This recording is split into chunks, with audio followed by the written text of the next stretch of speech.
Welcome to Ducati Ghost Hands. I'm going to show you how I changed the spark plugs on my Ducati Monster 695.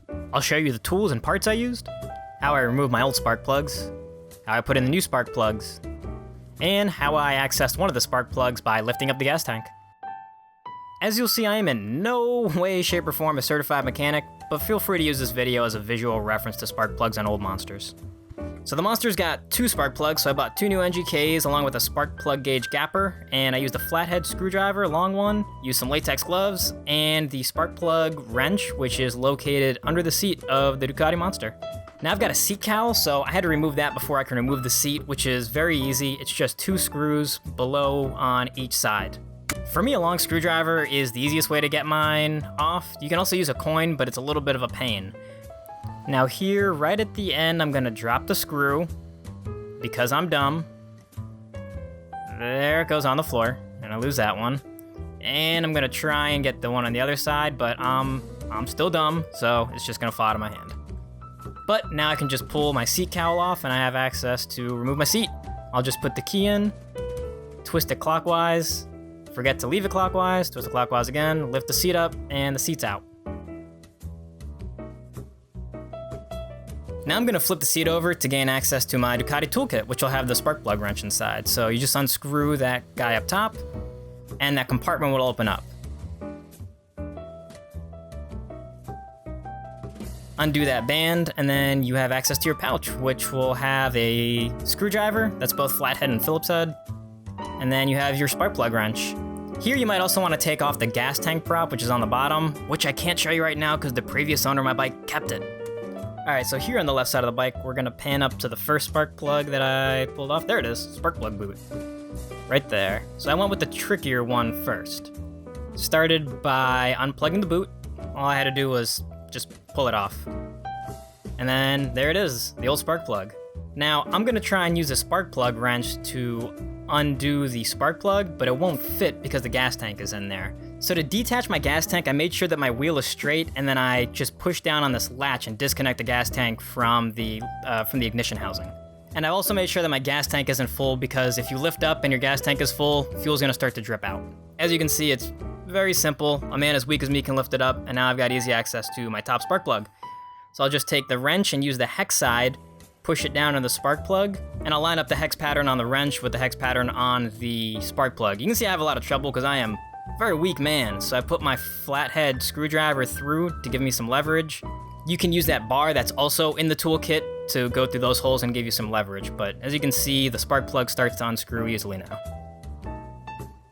And once I pop it out, you'll not be able to see my spark plug because it's out of focus, because I'm not a good cameraman.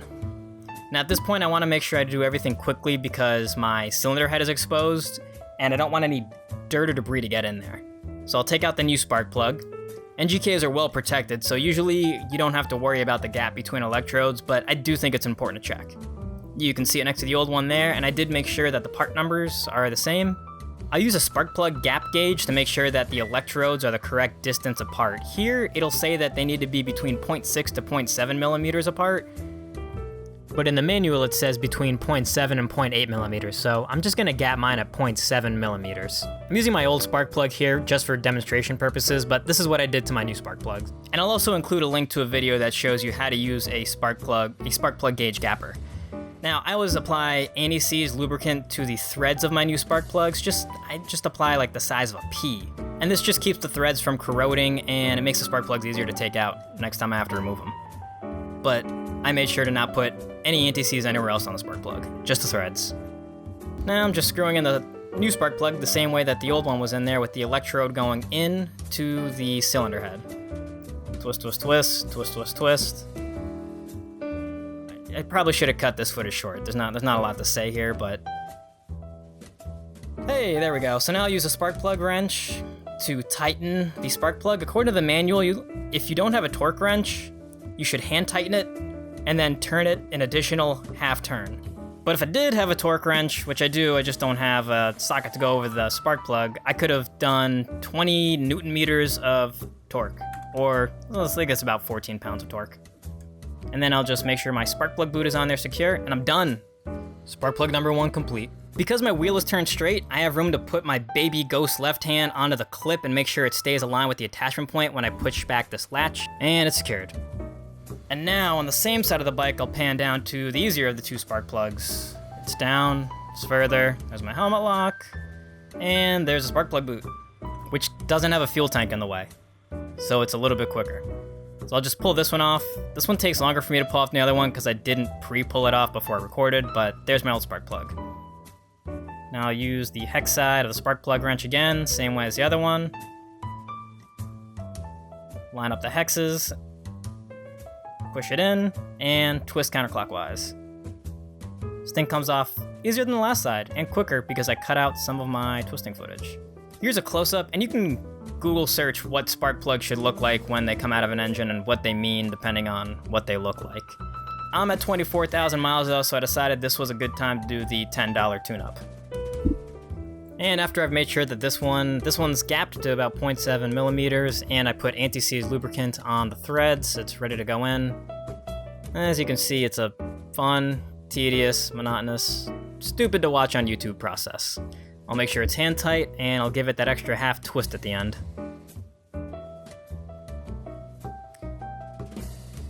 Then I take the spark plug boot and plug up the spark plug.